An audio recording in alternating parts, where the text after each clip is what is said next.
Welcome back, ladies and gentlemen. Thank you very much for being back here. It all seems to not be back on time, but some came and they say, okay, it's not coming, it's not starting again, so I'll come back when it will start. So we start the next session. Thank you very much for being here with us. We will now continue to our celebration of women's empowerment in sport, and it's my honor to introduce our next speaker. She's very inspiring. Her journey exemplified the true essence of a champion, both on and off the field. She's an international football player with an incredible story of resilience and commitment. She will tell this story with our journalist, with my friend Anne-Laure Bonnet, will come with her. Exciting conversation with a great champion. Please welcome Nadia Nadim and Anne-Laure Bonnet. More. Make it loud. Thank you. Ladies, the floor is yours.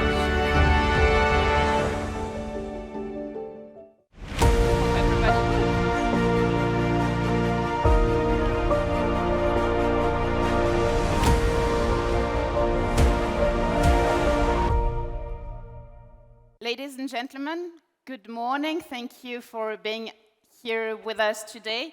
To tell you the truth, I've known Nadia Nadim for several years now, but I tried. I really tried, but I have no words to express how much I admire her. She's my friend, and I'm very, very happy to have her on stage with me. Nadia, as Marc said, you're a professional football player. You're also a doctor. Your life itself is an inspiration. Maybe we can share your story with everybody. Maybe some people still don't know you. Tell us about your story, Nadia. Welcome. Of course, first and foremost, thank you for your kind words, Anne-Laure. And secondly, thank you for Peace and Sports for giving me this opportunity to speak here today. My story goes, I was born in Afghanistan. My dad was a general in the Afghan army. My mom was a school teacher. And I would say I had a really safe childhood until everything changed when the Taliban gained power and executed my father brutally. And left, my mom and 5 girls, 6 women in a country where girls had no rights to attend school. Women couldn't work, and normal, daily chores as doing groceries became an impossible task for us. My mom was a very smart and strong woman. She tried for a couple of years to survive, I guess, by laying low, moving from village to village, until a certain point she realized that there was no future for us in Afghanistan. Sold all her belongings, found a human smuggler, and we were smuggled out of Afghanistan, fake passport to Italy, and then behind a truck for 50 hours, ended up in a refugee camp in Denmark. That was the short version. That was the short version, but an emotional one. When did you decide to begin playing football? Was it an obvious choice? I wouldn't say it was a choice or I decided. I would say it was fate. The refugee camp was next to this football club, and really quickly did I discover that there were these amazing football fields, and I saw for the first time girls playing football. And I've never known that women and girls could do any kind of sports until that moment when I was 11, 12 years old. I was standing behind the fences, saw a girls' team play, and I knew at that moment that was my calling. And I want to be, that girl. I wanted to be free and happy. Was it also a way to get out of the refugee camp? Yeah, definitely. I think that was my chance to get into Danish society, to get new friends, to learn the language, And I would say I've done all of it, it's given me such a platform. I've played for some of the biggest clubs in Europe and the world, PSG, Man City among them. I've played over 100 national team camps for the Danish national team and met so many amazing people. But it was not enough in your life, and you decided to become a doctor. Yep. Graduated last year, and yeah, one of my proudest moments. Hasn't been easy, being professionally full-time football player and then studying medicine. I wouldn't say it was like dance on roses, but it's a famous saying, where there's a will, there's a way. And I really wanted to, and the reason is actually really simple. I wanted to be in a position where I can help people. I think, I wanted to use not only football, but also other skill sets to be in positions where I might be the last hope for someone, because it's important for me.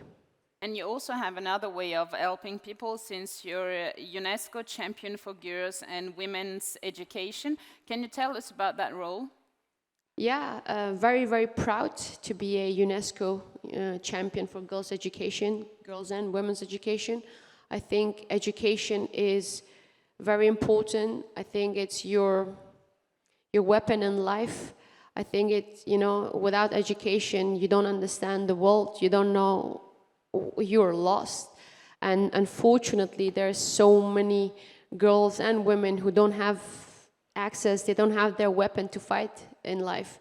And being, a part of trying to change it, trying to voice the issue, it's very important, and I'm very, very proud to be able to work with UNESCO, and hopefully in the future I get to do more.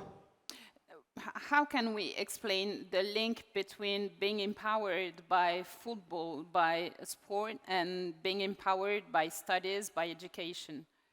I think there's a very easy link. It's the same thing. For me, football and education are the same, Sports, as I told you, taught me everything that I know in life.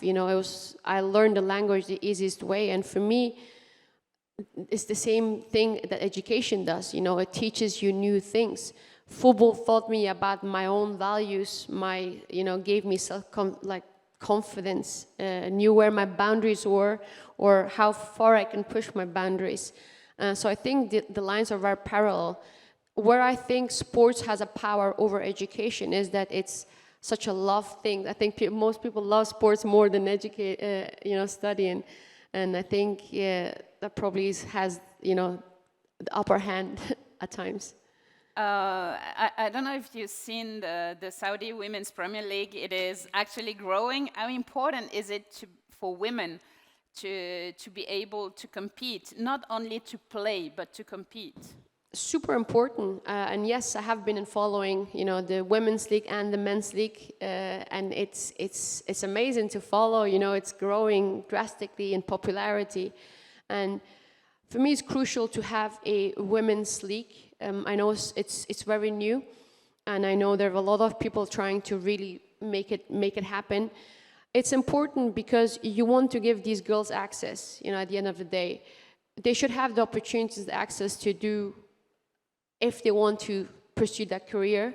But also, I feel it's important for the region to inspire not only Saudi, but also the countries around it, to kind of be that trailblazer, because I do feel that that's kind of lacking in the region. And then it'll be amazing to see where it goes, but I'm pretty sure that's in safe hands right now. It's definitely growing.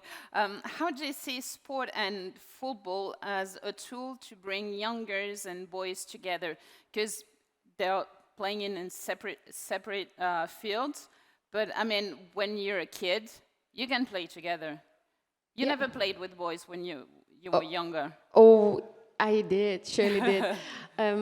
Listen, I think that's a very that's a smart question. I think it should be like an even playing field. Girls and boys should be allowed to play together and compete, because at the end of the day, it's about the joy and competition. And then if you're good enough to be able to play with boys, why not? I myself, I played until I was 17 with boys, because that was where I could get the competition, and that's where I could, challenge myself.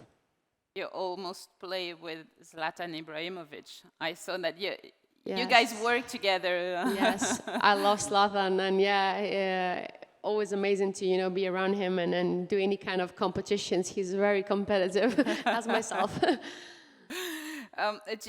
The claim here is sport is an answer for peace. How important is that for you? Yeah, I mean, obviously, as everyone been listening today, it's a huge tool. The reason is it's such a beloved thing, and it brings people together. It brings people at the table, and if you can have that, if you share the same love for something, it's easier to find solutions. So definitely think it's an amazing tool, and I love the fact that more and more people are trying to use it for the good. And on a football field, there's no difference. Everybody's wearing the same thing, and 100%. It doesn't matter who you are, what color, your race, or your background. On the field, you're united. Even outside the field, look at the World Cup. Everyone comes together and forget the problem for a month. Yeah, and it's like a peacetime, the World Cup, and it's the same for the Olympic Games. Yes, indeed, and we should have World Cup every year, I guess. World Cup all the time. What would you say today to the 12-year-old Nadia who fled from Afghanistan? I would say that keep doing what you're doing, have faith, and always remember to dream big. Dream big and be supportive to other girls. Oh yeah, 100%. How was it in your family? Because you said 4 sisters? Yes, 4 sisters and my mom. Very supportive, as I said, my mom was a very educated lady, and she knew the values that sport could give us, and never been Muslim, coming from Afghanistan with a lot of cultural differences and traditional differences, never been an issue for me to do sports as long as I attend my school as well, of course. And extremely grateful, and this is her legacy. Women are the key. 200%, this. How important it is for the world to have strong women. Nadia Nadim, thank you so much. I don't know if you want to add something to the people attending today, maybe about peace. One word for peace. Yeah, it's difficult times, and I truly believe that what we're doing today is important. Trying to use sports to create the peace, because it is necessary. You don't have to travel that far to see how people are living. Thank you so much. A big round of applause for Nadia Nadim. Thank you. Appreciate it. Thank you, Anne-Laure. Merci. Thank you. We're going to give back the stage to Marc Maury. Oh, we am. I'm sorry about that. There's no worries nice at all. See you. Thank you. The stage is yours. Thank you so much, Anne-Laure. What a great story and a powerful voice paving the way for change and progress in the world of sports and much more.